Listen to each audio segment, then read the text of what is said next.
Professora Rosângela, candidata a vice na chapa do PT, é a minha entrevistada a partir de agora. Jornal da Fã.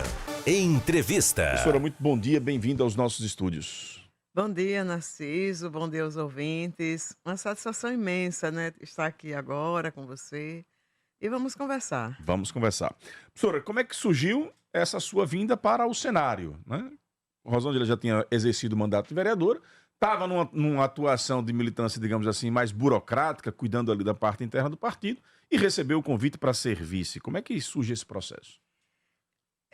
O processo surge de forma muito natural, né? Como você bem disse, eu me afastei da vida mais pública, mas eu nunca me afastei da construção partidária.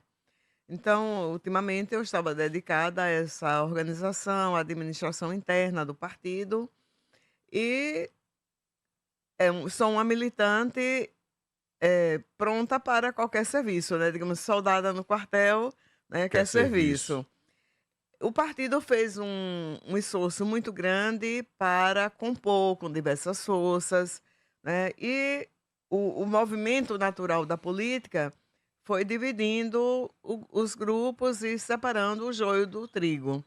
Então, chegou um momento que ficou bem possível a gente fazer o que a gente sempre falava no partido anos atrás, a chapa de puro sangue, né?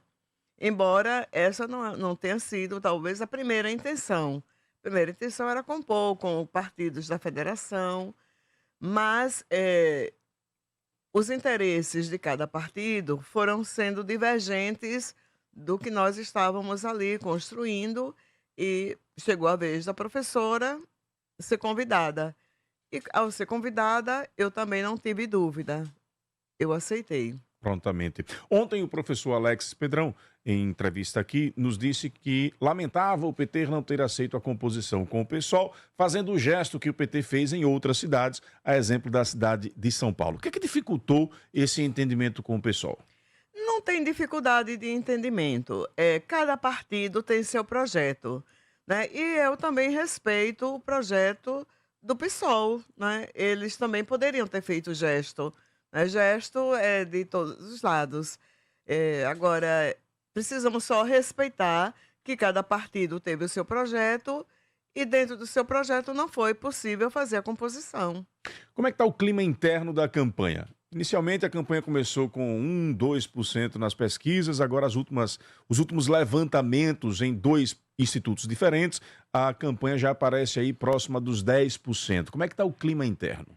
O clima é muito bom, né? O clima é de construção, é de trabalho.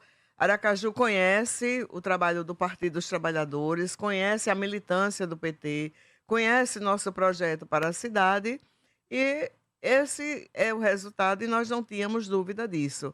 Nossa candidata é a que mais cresce, né? Ela é o nosso foguete, né? Então, nós começamos muito atrás, mas hoje a gente está disputando, de fato, a vaga do segundo turno. Inicialmente, quando Candice surge no cenário, há muito questionamento à candidatura dela pelo fato de ser um personagem novo, não ter tradição na militância do PT. Está superado esse processo para a senhora? Isso está superado para nós, para o PT, para a cidade, porque a gente não pode ter preconceito, não é? Nenhum tipo de preconceito.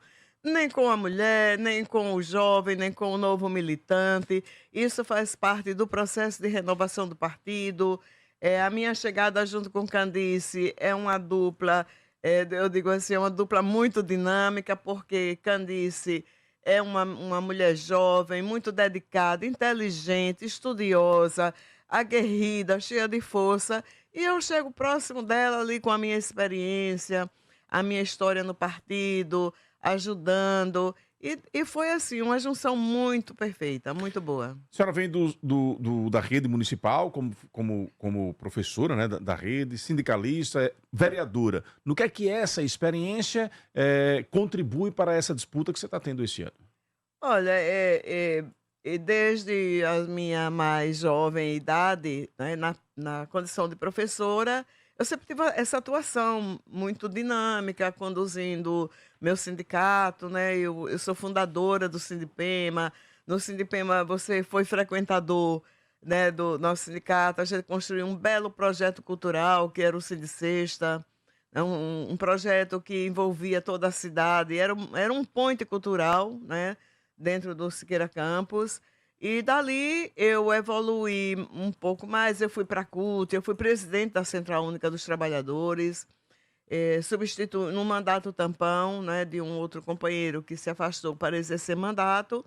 Então eu sou, digamos assim, um fruto da história da classe trabalhadora, né, do estado de Sergipe. Fui vereadora 2 mandatos, eu acumulei experiência que me dá hoje know-how, que me dá capacidade para conduzir os destinos da minha cidade. Cidade que eu nasci, que eu cresci, que eu vivi, né, e que conheço profundamente, porque nos mandatos eu circulei todas as ruas dessa capital. Uma pergunta que a candidata Niuli fez à Candice no debate que nós promovemos, e que aí eu queria perguntar à senhora, porque a senhora é remanescente, ou nascente, melhor dizendo, é fruto dessa militância no sindicalismo. E a candidata Niuli perguntou a Candice com relação ao fato de não existir no plano de governo que vocês apresentaram na Justiça Eleitoral a promessa do pagamento do piso dos professores. Como assim, Rosângela, vice vindo do sindicato, não ter colocado essa proposta no plano? Você usou a palavra muito correta, promessa, né? Tudo que se faz e mais se faz em política são promessas. A gente não tem promessa no plano. Nós temos um compromisso de valorização dos servidores. O piso para nós não é promessa. O piso para nós é um compromisso de cumprimento, né? O piso é lei. O piso, além de lei, é fruto de uma luta, é fruto de uma conquista do magistério, não só de Aracaju, mas do Brasil inteiro. Eu fiz parte dessa luta. Então, a gente não tem que fazer promessa de cumprimento de piso. Nós vamos cumprir o piso. E, para além do cumprimento do piso, nós vamos discutir amplamente com os professores e com os servidores municipais a sua valorização através das suas carreiras. Mas não era importante estar registrado lá nas propostas? Olha, o que é importante? Importante é fazer. E nós vamos fazer. Magna Santana põe ela no circuito para trazer a pergunta para a candidata Rosângela Santana, candidata a vice do PT aqui em Aracaju. Alto Padrão, uma empresa especializada em fachadas de vidro e esquadria de alumínio de alta performance, associada à ABNT e Associação Nacional de Fabricantes de Esquadria de Alumínio, o que garante aos seus clientes produtos seguros de altíssima qualidade. A Alto Padrão utiliza as mais modernas técnicas de fabricação e as melhores matérias-primas na construção dos seus produtos. Leve Alto Padrão para a sua obra e fique tranquilo. Alto Padrão, o nome já diz tudo. O telefone de contato 999860986, 999860986. Rapaz, o Ricardo, desde cedinho, estava acompanhando o nosso programa, mandou mensagem aqui e eu acabei esquecendo de cumprimentá-lo. Ricardo, que estava a caminho de Maceió, eu acredito que a essa altura agora já não esteja mais acompanhando o nosso programa. Mas, Ricardo, muito obrigado. Ana Paula e Ricardo aí, família que mantém a Alto Padrão em alta qualidade de serviço. Um obrigado a todos. Magna Santana, sua pergunta para a candidata. Ok, obrigada, Narciso. Bom dia, candidata Rosângela. Meu questionamento é o que eu tenho feito praticamente a todos os vices e que as pessoas fazem aos vices, né? O seu papel, né, neste processo. Né? A senhora tem uma atuação sempre muito atuante, desde a época como vereadora, como militante, enfim. O seu papel como vice e a sua participação, inclusive, até dentro da propaganda eleitoral. Ela é pequena em termos de espaço, mas, enfim, essa sua participação para se tornar até mais efetiva. E como responder àqueles que estão fazendo até algumas críticas à propaganda eleitoral e às promessas propostas pela chapa, como algumas dizem que são meio que fora da realidade. E se isso não foge ou do mesmo, que é sempre aquela história de prometer céus e terras e se de repente na hora H acabar não acontecendo e cria e reforça o descrédito que muitas vezes o eleitorado e a população tem na classe política. Então, como responder a isso, professor, e seu papel nesse contexto, o papel de vice?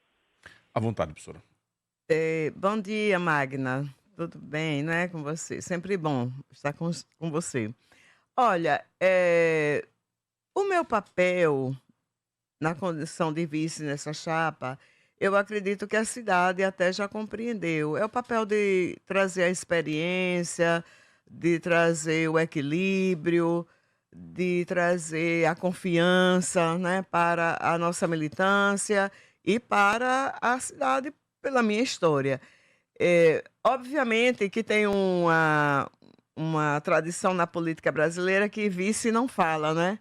Mas eu acho que vai ser muito difícil a professora Rosângela ficar calada ou não participar. Pela minha própria conduta, pela minha própria história, eu acho que estou posicionada nessa chapa como alguém que, de fato, estará ao lado de Candice para construir e administrar Aracaju. Esse é o papel. No que se refere aos compromissos, eu não entendi bem quais são as críticas, mas o que é que estaria fora da realidade, mas também já iniciaria dizendo que o que é real é o que está aí.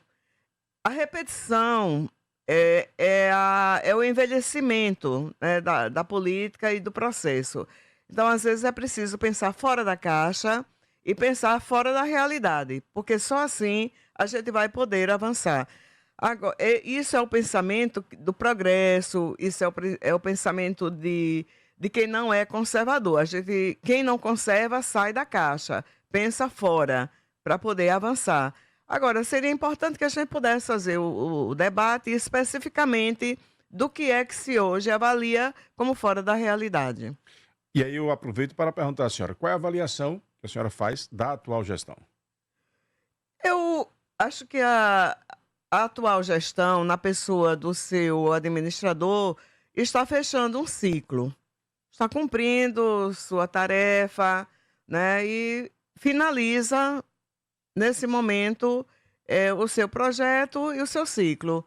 Essa é a avaliação que a gente faz. Como é que vocês encontraram esse mote na medida certa? Como é que se deu essa discussão? Por que essa apresentação para a sociedade aracajuana? Ah, sim. Agora vamos fazer tudo na medida certa. Olha, o sentido da medida certa é exatamente não pensar fora, criar o novo, mas dentro do que é possível. Isso é a medida certa. É pensar como administrador, mas trabalhar também a partir do princípio da participação popular, ouvindo o povo. Porque quando a gente pensa algo, tem um outro pensamento lá na comunidade. Então, a junção, né, do papel que deve ter, do arrojo de um administrador, é preciso também ouvir qual é a necessidade da comunidade. O que prioriza para ela? Isso o orçamento participativo fez em Aracaju, isso faz parte do modelo petista de governar. Nós temos um projeto de governo chamado Modelo Petista de Governar. Esse projeto ele é aplicado no nível federal, estadual e municipal. E isso junta a vontade e a capacidade do gestor, do que ele apresenta como possibilidade, mas isso une também a necessidade da comunidade, que diz, olha, nós precisamos de tudo isso, mas a prioridade para a gente é esse ponto. O orçamento participativo fez um grande debate em Aracaju com Marcelo Deda. É preciso a gente resgatar essa história. Deda ia a cada bairro, discutia, elegia delegados, que eram os representantes da comunidade. Em assembleias do orçamento eram definidas as prioridades e a prefeitura ajustava o orçamento e o seu planejamento. Isso é o que nós estamos chamando de medida certa. Professora, tanto a candidatura de vocês quanto a candidatura do PSOL tem tratado da questão do transporte público com uma proposta muito parecida, que é a questão da tarifa zero. O PSOL tem chamado de busão zero, vocês têm chamado de tarifa zero. Como implementar esta medida, já que nós temos aí uma licitação em encaminhamento e agora uma gestão que é compartilhada entre os municípios da Grande Aracaju? Como é que vocês planejaram colocar isso em execução? A senhora já foi vereadora, conhece os trâmites aí do processo. Olha, o importante de discutir no programa da tarifa zero é a gratuidade do transporte para o povo. A forma a gente vai encontrar. O importante é o objetivo. Nós precisamos, a mobilidade, o transporte é um direito do cidadão.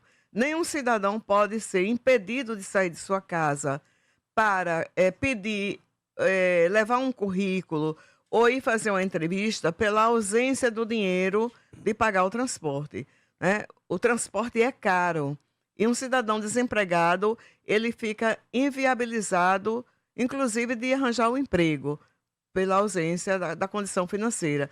Então, a juventude precisa circular, a cidade precisa ter vida, né? E se a gente não tem dinheiro para pagar o transporte, nós ficamos cercados nos muros das nossas casas. Então, esse é o princípio. Então, na medida que a gente garante o direito ao transporte, que é um direito, inclusive, constitucional, e a gente se predispõe a isso, a gente vai reservar no orçamento, né? Nós temos um estudo que diz que entre 2% e 3% do orçamento a gente garante o transporte gratuito para toda a população. E a forma como vai fazer isso, aí só ia sentar e fazer a papelada, né? Aí vai envolver Câmara, obviamente, envolve outros interesses, mas envolve, enfim, os interesses da cidade e o grande debate que nós vamos fazer. Então a intenção de vocês é que isso seja levado para toda a população? Para toda a população. Tarifa zero é tarifa zero mesmo, para toda a população. E isso é pensar fora da caixa.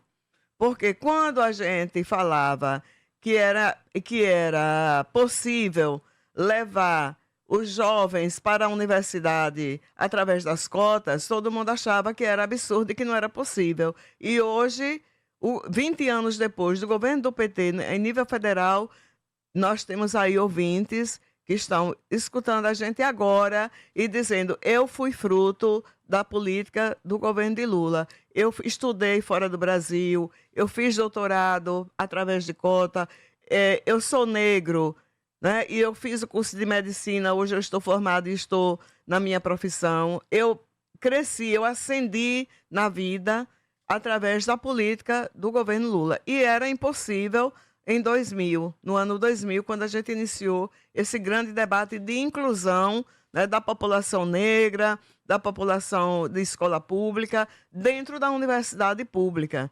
E hoje nós também estamos ousando. Nós queremos garantir o direito da população poder transitar, poder se mobilizar, sair de sua casa, ir ao parque, o jovem poder ir à escola, poder ir ao cinema, poder ir visitar os amigos, conhecer a cidade, circular. Tem crianças, adolescentes que moram num bairro em Aracaju e não conhecem os demais bairros, porque não consegue fazer esse trânsito, que é caro, né? Eu vou sair de casa, vou passear em Aracaju. Imagine. Aí a gente pode, inclusive, criar, né, a ideia do turismo na própria cidade. Todo mundo ser livre, entrar no ônibus, circular e conhecer a cidade inteira. É isso. Professora, com relação à saúde, quais são as propostas da chapa de vocês? Isso é muito bom conversar também, porque quem tem mais de 40 anos conhece Aracaju, né? E sabe que quando o PT assumiu o governo em Aracaju, tinha uma fila de pessoas, tinha um mutirão de pessoas que dormiam na Rua Bahia. Era a noite inteira as pessoas dormindo na Rua Bahia e na Rua de Jeru, né? Em busca de uma consulta médica. E foi o PT que eliminou isso. E eliminou como? Construindo mais unidades de saúde, implantando os programas de saúde da família, construindo duas UPAs, que são as unidades de pronto atendimento, que é o Nestor Piva e o Fernando Franco. Então, tudo isso o PT fez em Aracaju. E quem tem mais de 40 anos viveu isso. Viveu a fila, dormiu na Rua Bahia, né? Eu, por exemplo, eu dormi ali na Rua Bahia para fazer pré-natal. À noite, dormi não, passei a noite acordada ouvindo um radinho de pilha, para poder o dia amanhecer e eu conseguir uma consulta para fazer um pré-natal.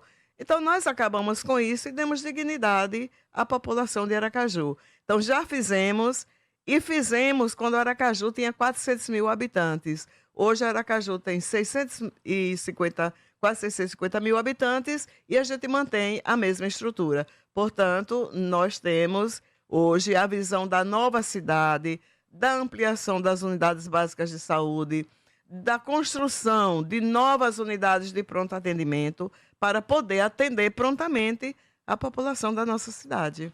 Você tem medo de dirigir? O SEST Senat te ajuda a superar isso e impulsionar a sua carreira. Com o curso Perca o Medo de Dirigir, você vai ganhar confiança ao volante. Instrutores qualificados e psicologia integrada garantem um aprendizado seguro e eficaz. Matrículas abertas. Ligue para 2107-4900 ou acesse @SEST Senat Sergipe. SEST Senat, cuidando de você e da sua segurança no trânsito. Cursos e serviços gratuitos para profissionais do transporte. Não adianta comparar, só nossa Man Fiat tem oferta, tem vantagem e tem descontos. A única Fiat com DNA sergipano marcados por sua identidade forte e resiliente. Aqui você tem tudo para sair com o Fiat que mais combina com você, desde carros compactos e econômicos até SUVs e veículos familiares, desculpem. Sergipano mais Fiat, a junção perfeita de história e tradição. Não perca tempo, vá direto na Samansa. Man Fiat, Siqueira Campos, Coroa do Meio e Itabaiana. Consulte condições, paz no trânsito começa por você. Tá na hora de fazer o seu material eleitoral? Não esqueça que a Gráfica J. Andrade tem 60 anos de tradição, garantindo impressão rápida e preços competitivos. A senhora falando agora da saúde, eu me recordo que assisti também no programa eleitoral, a candidata Candice abordando isso, perdão, na propaganda eleitoral não, eu acho que foi a sabatina dela na TV Sergipe, na TV Atalaia, perdão, em que ela defende isso e o legado do Rogério Carvalho na saúde. Aí eu fiquei me perguntando, e lhe pergunto agora para que a senhora possa trazer a sua opinião. O Rogério tem essa marca das realizações, mas tem também uma marca que o carrega, que ele leva com ele de uma crítica, digamos, pela passagem dele na saúde, uma imagem negativa. Onde é que a senhora acha que ficou essa contradição entre o que foi realizado e, efetivamente, entre as críticas que ele carrega após a passagem, principalmente pela Secretaria de Estado? Olha, o senador Rogério Carvalho é hoje no país, eu diria assim, um dos mais credenciados e respeitados profissionais na defesa do sistema público de saúde.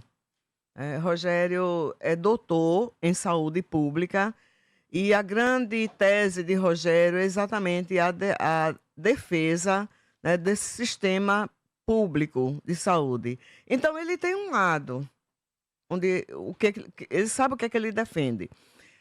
Rogério, como secretário de saúde da Prefeitura de Aracaju, no governo de Deda, foi o grande secretário que trouxe para Aracaju um modelo de gestão pública de saúde que foi referência para o Brasil inteiro. Quando ele foi secretário de saúde do Estado, ele fez do mesmo jeito. Ele ampliou a rede pública de saúde em 100% no Estado. Todo município do Estado de Sergipe tem uma unidade, tem uma clínica de saúde. A gente precisa dizer, né, que Rogério concebeu, foi projeto, né, desse profissional, desse cientista da saúde. Agora, Rogério fez concurso público, né? Muita gente que nos ouve agora sabe que hoje é funcionário público do Estado, né, da Fundação, porque Rogério criou e permitiu isso. Agora, não vamos... E sim, o SAMU. A gente não pode esquecer o SAMU. A implantação do modelo do SAMU foi feita em Sergipe. E a partir daqui se tornou referência para o Brasil inteiro. Isso sobre a gestão, sobre a concepção do nosso secretário de Saúde, atualmente senador Rogério Carvalho. Agora, é preciso ver como são as marcas, né? Quem colocou a marca? Que interesse foi esse?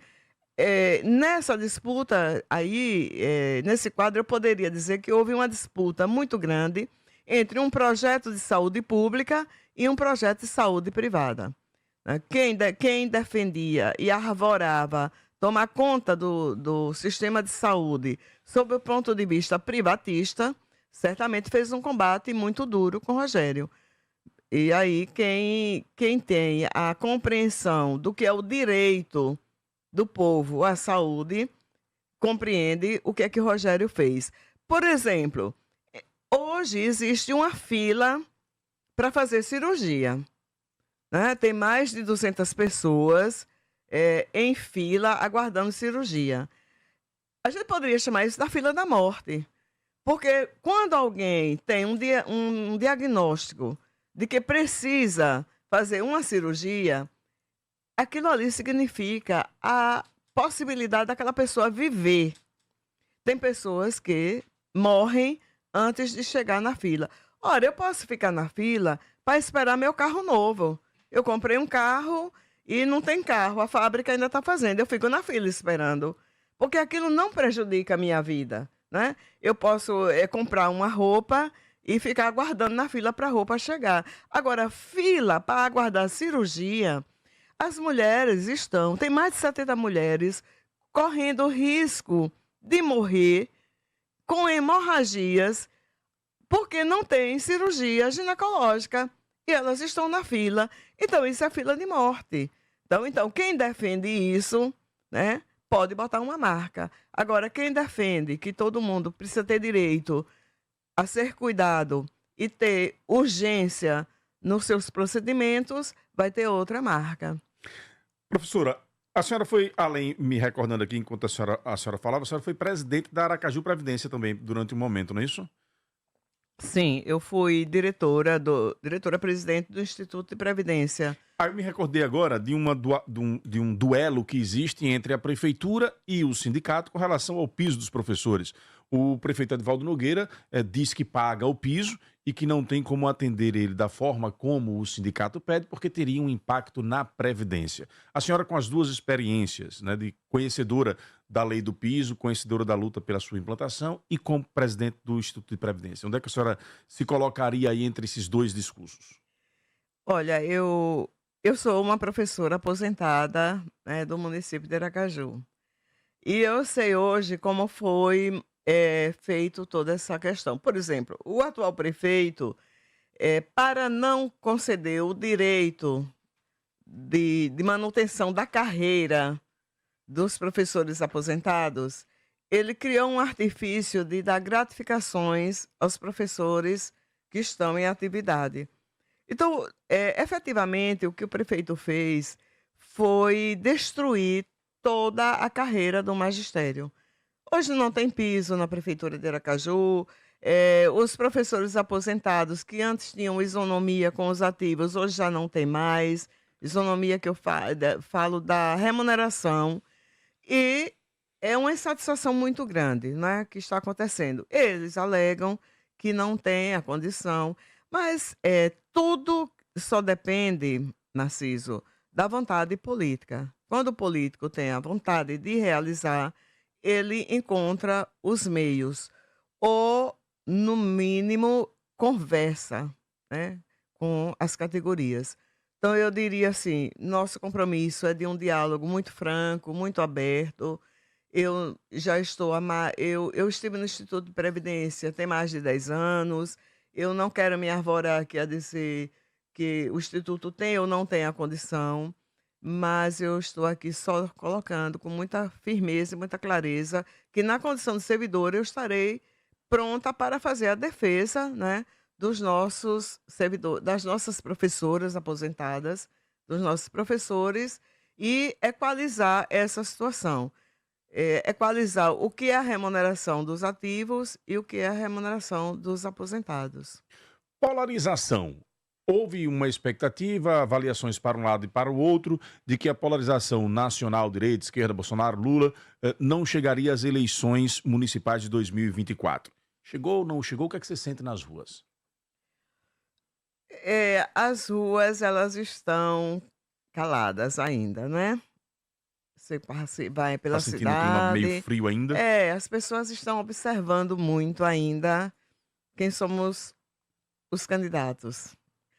Agora, a polarização, na minha visão, ela é natural porque ela vem desde a última eleição presidencial. Os eleitores observaram os projetos e se dividiram, né? E isso é natural. Isso não acontece só no Brasil, acontece no mundo inteiro. Então, nós temos os defensores de um projeto, os defensores de outro. Nós temos o PT governando o Brasil, né? Você viu ontem o resultado do PIB, né, que nós obtivemos agora. Então, isso é fruto de uma governança, isso é fruto de um projeto, isso é fruto da credibilidade e do trabalho que o presidente Lula vem desenvolvendo no país. Então, este lado, ele se projeta e ele cresce. Isso justifica também o crescimento da nossa candidata, o crescimento da nossa chapa, o crescimento do nosso projeto. É muito importante que a gente relembre os bons tempos que Aracaju viveu quando Lula era presidente e Deda era prefeito. Então, era uma junção muito combinada, né, das políticas públicas do governo federal e como isso desencadeava aqui no município. Deda, ainda governador, também teve essa possibilidade. Então, agora a gente tem mesmo esse grande momento, né, que é Aracaju ter o governo do PT combinado com o governo federal, que é o governo Lula. Isso nós estamos conversando com a população está compreendendo, porque se a gente tem no município um prefeito que não combina com o projeto do governo federal, não desenvolve a política. E a gente precisa trazer as políticas de combate à fome para Aracaju. A gente precisa trazer as políticas de moradia para Aracaju. Olha, Narciso, nós construímos 10 mil moradias no programa Minha Casa Minha Vida, quando nós tivemos Deda prefeito, Deda governador e o PT no governo federal. Hoje, qual é o balanço que nós temos do Minha Casa Minha Vida em Aracaju? Nós temos aí um déficit altíssimo de pessoas precisando de casa para morar. Nós temos um movimento de moradores de rua, que é um absurdo isso. O país tem um programa, Minha Casa Minha Vida, um programa que tem orçamento destinado para a construção de casa, um programa que tem incentivo para quem pode ir financiar a sua casa, e nós temos gente morando na rua. Como pode, né? Como pode a gente suportar, né? A gente dormir debaixo de um teto e ter pessoas dormindo na rua? Isso é insuportável, né? Do ponto de vista humano, né? E de garantia de direito. Então a gente precisa assumir esses compromissos e trazer as políticas do governo Lula para Aracaju com Candice e Rosângela. A Urbani vai fazer um lançamento incrível na Barra dos Coqueiros e já posso adiantar que é algo nunca visto em Sergipe, com uma vista de tirar o fôlego. Saiba em primeira mão pelo WhatsApp 998035556. Cuide da sua saúde com os especialistas em nutrição do SEST e Senat. Um plano alimentar personalizado será criado com base nas mais recentes tecnologias. Faça sua análise corporal e atinja seus objetivos. Atendimentos presenciais e online garantem flexibilidade e comodidade. Invista em qualidade de vida e crescimento profissional com o SEST e Senat. Ligue e agende sua consulta através do telefone 2107-4900, 2107-4900 ou acesse @SEST Senat Sergipe, tudo junto, e descubra o caminho para uma vida mais saudável. Serviços gratuitos para profissionais do transporte. Rosângela, recentemente Magna Santana entrevistou Márcio Macedo e perguntou a Márcio como é que seria a participação dele na campanha eleitoral de 2024. Ele disse que estava agendando com o PT Nacional uma rodada pelo Brasil a pedido da direção nacional, que viria a Sergipe para ir visitar os companheiros do interior e que aqui na capital já tinha muita gente cuidando da campanha de Candice. Como é que você avalia esse papel de Márcio nas eleições de 2024 e efetivamente esse distanciamento que ele decidiu tomar das eleições em Aracaju? Então, eu nem sabia que ele estava distanciado. Não percebeu? Não percebi não. Percebi não, sério. Márcio é um grande quadro do PT, né? Nosso grande companheiro. Ele tem uma tarefa gigantesca, que é coordenar as eleições junto com o presidente Lula. E eu acredito que ele vai ter tempo, sim, de estar aqui. Márcio tem interesse nisso, né? E seria feio se ele não tivesse, né? Ele não faria isso. Márcio é um companheiro muito elegante, né, muito participativo, e ele não faria isso. Ele tem tarefas grandes e se ele não chegar, talvez seja por falta de tempo, mas nunca por uma desídia ou por um desleixo, né, com a cidade que abraça ele, né, a cidade onde ele mora, né, a cidade que ele foi candidato a prefeito, né. Márcio é nosso quadro importante. 2020 ele foi candidato a prefeito de Aracaju. Então ficaria muito feio se ele dissesse que não tem interesse pela eleição de Aracaju. Eu não acredito nisso não, viu, Narciso? Isso é boato. A inteligência da experiência é algo impressionante, viu? Eu vou lhe mandar depois a gravação do discurso de Márcio. Rosângela, fica à vontade para a sua mensagem final. Olha, Narciso, eu quero dizer assim, que foi um prazer muito grande, né, estar aqui com vocês, elogiar a fã, fiquei muito à vontade, achei tudo bonito, né, tudo de bom gosto, né. Diga a Sandro que ele está de parabéns. Obrigado, Que querida. eu tenho saudades dele, mas eu quero me dirigir ao povo de Aracaju para pedir o voto nessa chapa, uma chapa que ela é inovadora, né. Eu sempre digo, Narciso, que no início da minha militância não estava ainda previsto que as mulheres teriam um protagonismo muito grande nesse processo eleitoral, né? E o PT, como sempre inovador e ousado, se distancia dos demais quando lança 2 mulheres numa chapa. Os outros avançaram e fizeram, não, um homem e uma mulher. Mas nós não, nós saímos à frente e botamos 2 mulheres para dirigir a nossa cidade. Então eu quero pedir o voto, a confiança e dizer para as mulheres da nossa cidade que o fato de ter 2 mulheres na chapa já nos diferencia de todos. O olhar nosso será duplo, né, para a nossa cidade. O cuidado será duplicado, porque 2 mulheres cuidam muito mais. Dizer à nossa juventude que nós temos um projeto muito arrojado para a educação. Os nossos jovens precisam estar amparados dentro de um projeto de educação que seja inovador, que projete esse jovem para um mundo mais qualificado do ponto de vista profissional. E dar um grande abraço aí para todos e até o dia 6 de outubro com o 13 aí no dedo. Obrigado, professora Rosângela, pela participação.